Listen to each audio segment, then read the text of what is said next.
Alrighty, so everyone's always wanting to know what's going on in the shop behind the scenes. Well, here it is. So let's just break it down. 14.4 feet long, 26 inches deep, or 28, I forget. This is out of our tool trailer, the construction trailer.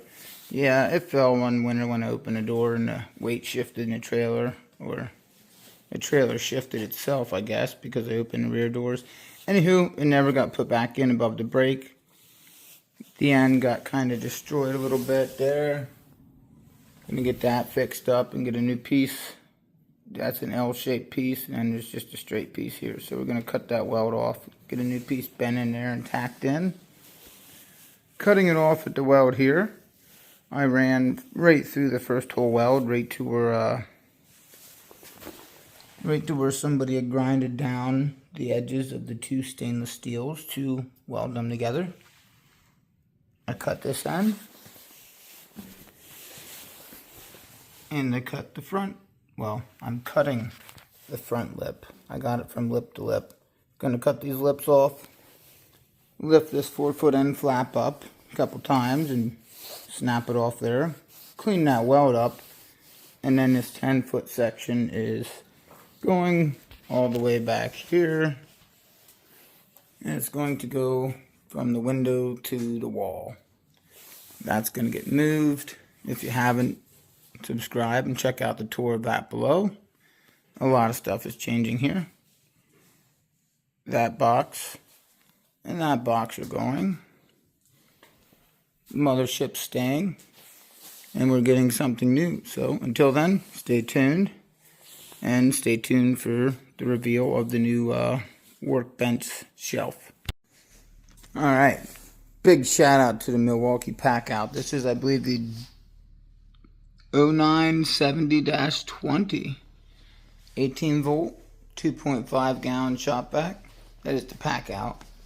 Anywho, that kept our work area pretty clean here, as you see. But we got the front side chopped.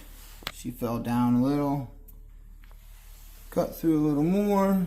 I think I'm going to make another pass on this end. From about halfway through, I got a good root, or I got the root cut through. I just need to cut through this end a little bit there. Anywho, stay tuned, it's coming along. Alright, a couple wiggles up and down, more like 5 minutes of wiggles, and we got her broke 3, guys.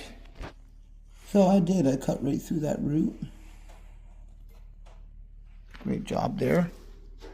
That is horrid, so we're going to clean all of that up, and we're going to get that long Mamma Jamma back yonder on the shelf. Anywho, really big shout out to these here Icon gloves.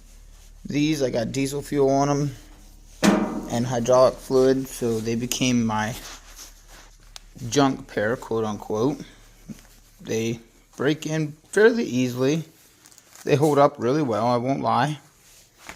And I actually ran out Friday with the 20% off sale, and I grabbed myself another pair. Very first thing to do when you get some of these Icon gloves, if you want to quote unquote upgrade them, cut that strap off. It's a heathen, it gets annoying. I only left this on because I was able to get it to latch at the very last little bit there, or the Velcro to stick. I keep it like that. They're new, these are old, whatever. I try not to get diesel fuel and hydraulic fluid on them. These, it don't matter. So there it is. Icon mechanics gloves, working great. And just like that, guys, we got it test fitted. Got a whopping 38.5 at the right end. Come on down yonder where the dirty oil drum sits. Floor.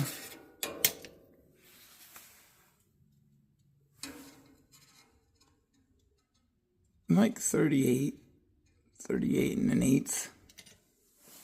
So we got like 3/8, ½ inch difference from one end to the other for fluid flow.